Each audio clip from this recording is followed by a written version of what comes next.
ఓం సాయిరామ్. బాబా భక్తులందరికీ కూడా నమస్కారం అండి. అందరూ కూడా సుఖంగా సంతోషంగా ఎప్పుడూ కూడా ఆనందంగా ఉండాలి అని చెప్పి ఆ బాబాగారి తరపున నేను కూడా మనస్ఫూర్తిగా కోరుకుంటున్నాను. ఈరోజు బాబాగారు అందించే సందేశం ఏంటి అంటే కనుక, తల్లి తప్పు చేస్తున్నావమ్మా, దుర్గమ్మ అనుమతి ఇచ్చింది. ఈ యొక్క ప్రమాదం నుంచి నువ్వు బయటపడు. ఇది కనుక నువ్వు గట్టెక్కగలిగితే నీ జీవితంలో నీకు ఇంకా అన్నీ కూడా అదృష్టాలే అని చెప్పి ఏదో తెలియని సందేశాన్ని ఈరోజు బాబాగారు మనకు అందించడానికి మన ముందుకు వచ్చారండి. మరి బాబాగారు ఏ సందేశం అందించినా కూడా అది మన భవిష్యత్తుకు పునాది అని చెప్పి మనందరికీ కూడా తెలిసిన విషయమే కదా. మరి ఎవరికైతే బాబాగారి మీద పూర్తి నమ్మకం విశ్వాసం ఉంటాయో వారందరూ కూడా ఈ వీడియోకి ఒక చిన్న లైక్ ఇచ్చి వీడియోని వినడం స్టార్ట్ చేయండి. దానికంటే ముందు చాలామంది కూడా గురువుగారి గురించి అడుగుతున్నారండి. అక్క, ఎన్నో రకాల సమస్యలతో మేము సతమతం అయిపోతున్నాము, మీకు తెలిసిన గురువుగారు ఎవరైనా ఉంటే చెప్పండి అక్క అని చెప్పి అడుగుతున్నారు. నేను పదే పదే ఈ గురువుగారి గురించి ఎందుకు చెప్తున్నాను అంటే కనుక, నేను జీవితంలో కష్ట సమయంలో ఉన్నప్పుడు అసలు ఈ కష్టం నుంచి బయటపడగలనా అనుకున్నానండి. అటువంటి సమయంలోనే నేను గురువుగారిని కాంటాక్ట్ అయ్యాను. గురువుగారు చేసిన పూజల వల్ల ఆ కష్టం నుంచి నేను చాలా తేలికగా బయటపడి ఈ రోజున ఆనందంగా జీవితంలో ముందడుగు వేస్తున్నాను. అలాగే మీ జీవితాలలో ఎటువంటి సమస్యలున్నా కానీ శ్రీ షిరిడి సాయిబాబా ఆశీస్సులతో జ్యోతిష్యం చెప్పబడను. గురూజీ శివరామరాజు గారు. Phone number 9959422552. మీరు ఇప్పటి వరకు ఎన్నో చోట్ల జ్యోతిష్యం చెప్పించుకొని మీరు ఆశించిన మార్పులు మీ జీవితాలలో జరగలేదని చెప్పి బాధపడి ఉంటారు. కానీ ఇక్కడ అస్సలు అలా జరగదండి. మీ సమస్యలు ఏవైతే ఉన్నాయో, ప్రేమ, పెళ్లి, ఉద్యోగం, రాజకీయం, సంతానం లేక ఇబ్బంది పడుతున్న, భార్యాభర్తల మధ్య గొడవలున్నా, అప్పుల సమస్యలున్నా, శత్రువుల సమస్యలున్నా అవేంటో మీరు గురువుగారికి వివరించి చెప్పినట్లయితే వాటికి తగిన పూజలు చేసి మీకు గురువుగారు రోజులలోనే పరిష్కారాన్ని చూపిస్తారు. గురువుగారు చెప్పింది చెప్పినట్లు 100కు 1000% జరుగుతుంది. నమ్మకంతో కాంటాక్ట్ అవ్వండి. ఇక ఆలస్యం చేయకుండా బాబాగారి యొక్క సందేశం ఏంటో ఇప్పుడు మనం తెలుసుకుందాం. బాబాగారి యొక్క సందేశం ఏంటో మీరు పూర్తిగా తెలుసుకోవాలి అనుకుంటే కనుక నేను ఇప్పుడు చెప్పే ఈ చిన్న కథను జాగ్రత్తగా వింటేనే మీకు పూర్తిగా అర్థమవుతుంది. తప్పులు అనేవి 3 రకాలుగా ఉంటాయి. ఒక మనిషి తను భూమి మీదకి జన్మనెత్తిన తర్వాత తనకి పసితనం ఉంటుంది. పసితనం నుంచి బయటపడిన తర్వాత, అంటే పసితనంలో ఏ తప్పులు కూడా చేయరు. పసితనం నుంచి బయటపడిన తర్వాత కొన్ని స్వార్థాలు, ఈర్ష్యలు, అసూయలు, ఒకరు బాగుపడుతుంటే మరొకరు చూడలేని తనం, ఇవన్నీ కూడా ఆ మనిషి యొక్క మనసుని ప్రభావితం చేసి ఆ మనిషి తప్పు చేసే విధంగా చేస్తూ ఉంటాయి. అదేవిధంగా మనిషి 3 రకాలుగా ఉంటారనమాట. ఒక మనిషి 3 రకాలుగా ఉంటారు. లేదా మనుషులలోనే 3 రకాల మనుషులు ఉంటారు. అంటే ఇక్కడ మీరు గమనించాల్సిన విషయం ఏంటి అంటే, ఒక మనిషి దగ్గర 3 రకాల మనస్తత్వాలు ఉంటాయి, లేదా 3 రకాల మనస్తత్వాలు ఉన్న మనుషులు ఉంటారు. ఇక్కడ ఈ కథని మీరు ప్రారంభించే మొదటి నుంచి వింటేనే చివరి వరకు పూర్తిగా అర్థమవుతుందన్నమాట. అంటే మనిషి ఎదుటివారు బాగుపడుతుంటే చూసి, అమ్మ వీడు బాగుపడుతున్నాడు, చాలా సంతోషంగా అనిపిస్తుంది మనసుకి అని చెప్పి అనుకుంటే ఆ మనిషి చాలా మంచి మనసున్న వ్యక్తి. ఇక కొంతమంది ఎలా ఉంటారు అంటే కనుక, ఎదుటి వ్యక్తి బాగుపడుతుంటే కొంచెం ఈర్ష్య, స్వార్థం అనేది అలా వస్తూ ఉంటాయి. వచ్చినప్పటికీ అబ్బా నాకెందుకులే, తను బాగుపడితే తన జీవితం, ఎవరి జీవితాలు వారివే కదా, వారు ఎలా ఉంటే మనకెందుకులే అని చెప్పి అనుకునే మనిషి ఏమో కొంచెం మధ్య తరహాగా ఆలోచిస్తూ ఉంటాడనమాట. ఇక 3వ మనస్తత్వం ఉన్న మనిషి ఏ విధంగా ఆలోచిస్తాడు అంటే కనుక, ఎదుటి వారిని ఉద్దేశపూర్వకంగా కష్టాలకు తీసుకొచ్చి పెడతాడు. అంటే ఉద్దేశపూర్వకంగా అతన్ని హింసించాలి అని చెప్పి హింసించే మాటలు అనడం, అతన్ని కష్టపెట్టాలి అని చెప్పి కష్టపడే మాటలు అనడం, ఇటువంటివన్నీ కూడా ఉద్దేశపూర్వకంగా చేస్తూ ఉంటాడనమాట. అలా 3 రకాల మనస్తత్వాలతోటి మనిషి ఉంటారనమాట. అయితే ఆ ఉద్దేశపూర్వకంగా చేసే వారి యొక్క మనసు యొక్క మనిషి మనస్తత్వం అనేది ఎప్పటికైనా కానీ తన యొక్క కర్మ ఫలితాన్ని ఖచ్చితంగా అనుభవించాల్సిందే. అయితే ఒక ఆశ్రమంలో శిష్యులందరూ కూడా ఒకరోజు నైట్ అంటే సాయంత్రం సమయంలో కూర్చొని దోమలు తోలుకుంటూ ఉన్నారనమాట. పగలల్లా కూడా ఆ శిష్యుల యొక్క గురువు ఏం చెప్పారు అంటే, మనం చిన్న ప్రాణికి కూడా హాని తలపెట్టకూడదు, మన చేతులతో చిన్న జీవి ప్రాణాన్ని కూడా తీయకూడదు అని చెప్పి గురువు చెప్తాడనమాట. ఇదంతా విన్న శిష్యులు ఆ దోమలు వీరిని చాలా బాగా కుడుతుంటే కొంతమంది శిష్యులు దోమల్ని చేత్తో అలా టపాటపామని చెప్పి చంపేస్తూ ఉన్నారనమాట. అయితే ఉదయాన్నే గురువు దగ్గరికి వెళ్ళి ఒక శిష్యుడు అడుగుతాడు, గురువుగారు మీరు ఏ జీవికి కూడా అపాయాన్ని కలిగించకూడదు అని చెప్పారు కదా, మరి రాత్రి మమ్మల్ని దోమలు బాగా కుట్టాయి, ఈ విధంగా కుడుతున్న దోమలు మమ్మల్ని హింసిస్తుంటే వాటిని చంపడం కూడా నేరమేనా అని చెప్పి అడుగుతారనమాట. అప్పుడు దానికి గురువుగారు ఏం చెప్తారు అంటే, నాయనా, ఒక మనిషి హింసను చేయగలరు, అహింసను చేయగలరు. అదే మనిషి దగ్గర రకరకాల మనస్తత్వాలు ఉంటాయి. ఇదిగో మీరు ఆ చెట్టును చూడండి అని చెప్పి ఒక చెట్టు కల్లే చూపిస్తాడనమాట. అప్పుడు ఆ చెట్టు కల్లే చూసినప్పుడు గురువుగారు ఏం చెప్తారు అంటే, ఆ చెట్టుని మీరు చాలా జాగ్రత్తగా గమనించండి, ఆ చెట్టును చూసి మీ మనసులో మీకేమనిపిస్తుంది అని చెప్పి అడుగుతారనమాట. అప్పుడు ఒక శిష్యుడు లేచి, ఆ చెట్టు నిండా ముళ్ళున్నాయి, ఆ చెట్టు జోలు వెళ్ళాము అంటే మనకి మొదట ముళ్ళు గుచ్చుకుంటాయి కదా, కనుక ఆ చెట్టు దగ్గరికి వెళ్ళకూడదు అని చెప్పి చెప్తాడు. ఇంకో శిష్యుడేమో, ఆ చెట్టుకు కాయలున్నాయి, ఆ చెట్టు కాయలు చాలా రుచిగా ఉంటాయి, ఆ చెట్టు కాయలు కోసుకొని తినాలనిపిస్తుంది గురువుగారు అని చెప్పి చెప్తాడనమాట.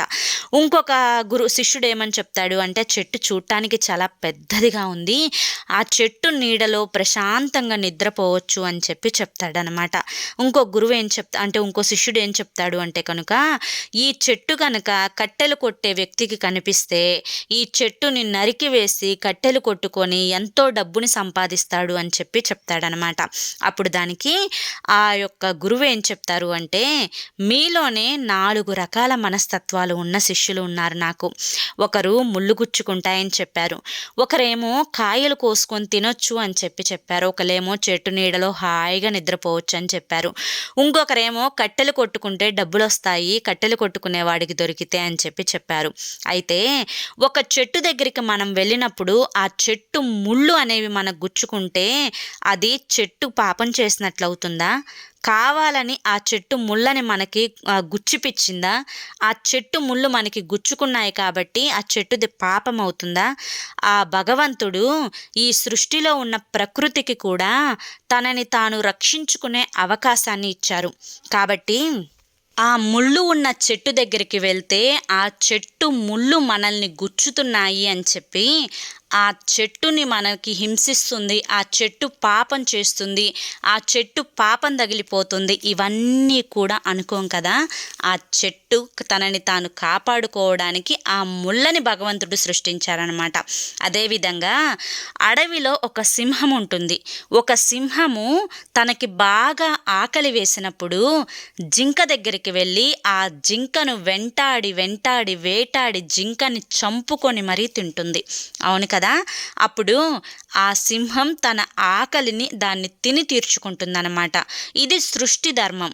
అయితే ఆ జింకని తిన్నందుకు సింహం పాపం చేసినట్లా అంటే ముమ్మాటికి కూడా కాదని మాత్రమే మనం చెప్పుకోవాలి అన్నప్పుడు అక్కడ ఉన్న శిష్యుడికి ఒక అనుమానం వచ్చి, గురువుగారు మరి మనుష్యులు కూడా వారి యొక్క ఆకలిని తీర్చుకోవడానికి మాంసాన్ని తింటారు కదా, మరి మాంసం తినడం పాపం కాదా? ఒక కోడిని, మేకను, చేపలను చంపి తింటారు కదా, అలా తినడం వల్ల వారికి బలం వస్తుంది కదా, వాళ్ళకి శక్తి వస్తుంది కదా, అలా తింటే తప్పేం కాదా అని చెప్పి అడుగుతారనమాట. అప్పుడు గురువుగారు చెప్తారు, ఒక సింహానికి ఆకులు తినడము, ఇంకా గడ్డిని తినడము, ఇవి ఏవి కూడా భగవంతుడు ఆ సింహాన్ని భూమి మీదకి పంపేటప్పుడు అలా నేర్పించి పంపలేదు. సింహం యొక్క అలవాటు ఒకే ఒక్కటి, మాంసాన్ని తినడం మాత్రమే. ఇక మనుషులకి అలా కాదు, రకరకాలని తినడానికి ప్రకృతిలో భగవంతుడు పెట్టాడు. ఇటు పండ్లు తినవచ్చు, ఇటు కూరగాయలు తినవచ్చు, ఇటు అన్నం తినవచ్చు, ఇటు పప్పు తినవచ్చు, ఇంకా రకరకాలు వండుకొని తినవచ్చు, రకరకాల రుచులను తినవచ్చు. కానీ మనిషి కేవలం రుచి కోసమే మరొక జీవిని చంపి తింటున్నారు. ఇది మాత్రం పాపం కిందికి వస్తుంది అని చెప్పి గురువుగారు శిష్యునికి చెప్తాడనమాట. అప్పుడు గురువుగారుకు శిష్యుడికి ఇంకాస్త వివరించి చెప్పడానికి ఒక కథని చెప్తారనమాట. అప్పుడు ఏమని చెప్తారు అంటే, ఒక ఊరిలో ఒక పెద్ద దొంగ ఉన్నాడు. కానీ ఆ ఊరిలో ప్రజలెవ్వరికీ కూడా అతను దొంగ అని చెప్పి తెలియదు. ఆ దొంగ ఏం చేస్తాడు అంటే రాత్రంతా కూడా ఆ యొక్క దొంగతనాలు అన్నీ కూడా చేసి ఉదయం అయిన తరువాత అందరితో పాటు సరదాగా ఉంటాడు. ఇక ఇతను ఏదో కష్టపడి పనిచేస్తున్నాడు, ఇంకా ఏదో అంటే తన యొక్క జీవితాన్ని ముందుకు నెట్టుకొని వెళ్ళడానికి ఇంకేదో పనులు చేస్తున్నాడు అని చెప్పి అనుకుంటారే తప్ప అతను దొంగతనం చేసి బ్రతుకుతున్నాడు అని చెప్పి ఊర్లో ఒక్కరికి కూడా తెలియదు. అయితే ఒకరోజు ఆ దొంగ యొక్క అమ్మకి చాలా అనారోగ్యం వస్తుంది. డాక్టర్ గారికి చూపిస్తే చాలా డబ్బు ఖర్చు పెట్టాలి, అప్పుడే మీ అమ్మగారికి నయం అవుతుంది అని చెప్పి చెప్తాడనమాట. ఇక చివరికి దొంగ తన దగ్గర ఉన్న డబ్బు కూడా సరిపోకపోవడంతో ఒక పెద్ద వ్యాపారి ఇంట్లో దొంగతనం చేయడానికని చెప్పి వెళ్తాడనమాట. ఇక వెళ్ళిన తర్వాత ఆ వ్యాపారి ఇంట్లో దొంగతనం చేసేటప్పుడు ఆ వ్యాపారి లెగిసి దొంగని పట్టేసుకుంటాడు. ఇక ఏం చేయాలో అర్థం కాక దిక్కుతోచని స్థితిలో దొంగ, మా అమ్మగారికి ఒంట్లో బాలేదు, తనకి ఆరోగ్యం సరిచేసుకోవడం కోసం మాత్రమే నేను దొంగతనం చేయడానికి వచ్చాను, నా గురించి మీకు తెలియదా అని చెప్పి అనేసరికి ఆ వ్యాపారి, నేను నిన్ను ఊర్లో చాలాసార్లు చూశాను, నిన్ను ఎవరు దొంగ అని కూడా చెప్పుకోలేదు, ఒకసారి ఆ యొక్క దొంగ ఇంటికి వెళ్ళి వాళ్ళ అమ్మగారికి బాగుందో లేదో చూసిరండి అని చెప్పి వ్యాపారి పని వాళ్ళని దొంగ ఇంటికి పంపిస్తాడనమాట. అప్పుడు ఆ పని వాళ్ళు వెళ్ళి చూసి వచ్చి నిజంగానే వాళ్ళ అమ్మగారికి బాగోలేదు అని చెప్పి వ్యాపారికి చెప్తారు. అప్పుడు కాస్తో కూస్తో డబ్బిచ్చి మీ అమ్మగారిని చూయించుకోపో అని చెప్పి, మీ అమ్మగారి ఆరోగ్యం బాగు చేసుకోపో అని చెప్పి ఆ వ్యాపారి డబ్బులు ఇచ్చి దొంగకి పంపిస్తారనమాట. ఇక్కడ ఈ కథ ముగుస్తుంది. అప్పుడు గురువుగారు, ఈ కథ విన్నారు కదా, ఇక్కడ మనిషి తప్పు చేశాడు కానీ తన తప్పుని నిజాయితీగా ఒప్పుకున్నాడు. చాలామంది కూడా తప్పు చేసినప్పుడు నిజాయితీగా ఒప్పుకోవడానికి భయపడిపోతూ ఉంటారు. కానీ ఎప్పుడైతే మనిషి తప్పు చేసినప్పుడు నిజాయితీగా ఒప్పుకొని మళ్ళీ ఆ తప్పుని చేయకుండా ఉంటారో అప్పుడే ఆ మనిషి నిజమైన వ్యక్తిత్వం కలవారు. కానీ చేసిన తప్పుని ఒప్పుకోవడానికి చాలామందికి ధైర్యం అనేది సరిపోదన్నమాట. కానీ ధైర్యంగా ఒప్పుకున్న వారికి కర్మ అనేది కొంచెం తగ్గుతుంది. కాబట్టి కొన్ని విషయాల దగ్గర భగవంతుడు హింస చేసైనా కానీ తనని తాను కాపాడుకోమని చెప్పి చెప్తారు.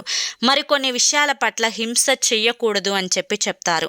ఇవన్నీ కూడా మనిషి యొక్క మేధాశక్తి మీద ఆధారపడి ఉంటాయి. మీకు రాత్రంతా కూడా దోమలు కుట్టాయి అని చెప్పి చెప్పారు కదా, మరి దోమలు కుట్టకుండా ఉండాలి అంటే ఒక దోమతెరను వేసుకొని మిమ్మల్ని మీరు రక్షించుకుంటూ ఆ దోమలకి కూడా హాని కలిగించకుండా ఉండవచ్చు.